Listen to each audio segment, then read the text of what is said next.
дар сегменти тоҷикии шабакаҳои иҷтимоӣ ҷанҷоле ба миён омадааст, ки мақомот табибонро маҷбур мекунанд, ки аз ҳисоби худ либоси муҳофизатӣ аз коронавирус бо арзиши 150 сомонӣ харидорӣ намоянд.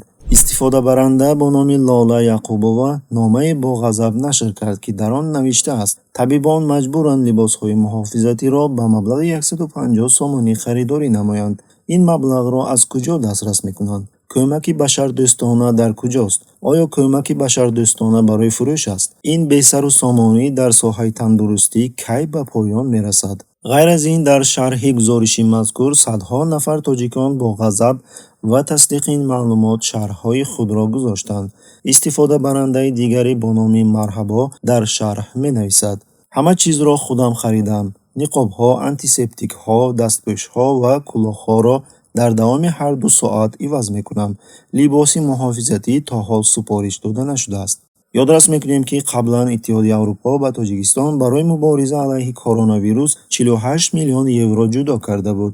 Инчунин ба таври алоҳида 1,3 миллион евро барои либоси муҳофизатии кормандони тиб ва 780 000 евро барои муассисаҳои таълимӣ низ ҷудо карда буд. ғайр аз ин, Тоҷикистон ҳар сол аз кишварҳои гуногун ва созмонҳои байналмилалӣ кӯмаки башардӯстона мегирад, ки маблағи он ба $10 миллион мерасад.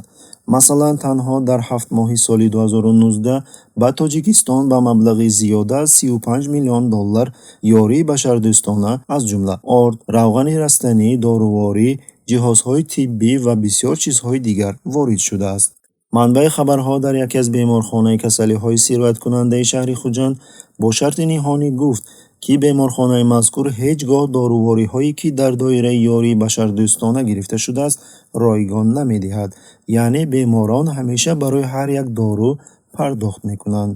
бо мақсади пешгирии интиқол ва паҳншавии бемории сироятии коронавирус COVID-2019 ва ҳамчунин дар сатҳи омодабошӣ қарор додани маҳсулоти тандурустӣ барои қабули нафароне ки аз ҳудуди минтақае ки ба ин беморӣ яъне ки ногувор аст аз дигар давлатҳо ворид мешаванд аз тарафи соҳаи Сентри ҷумҳурии вилоят мунтазам корбарӣ шуда шуда.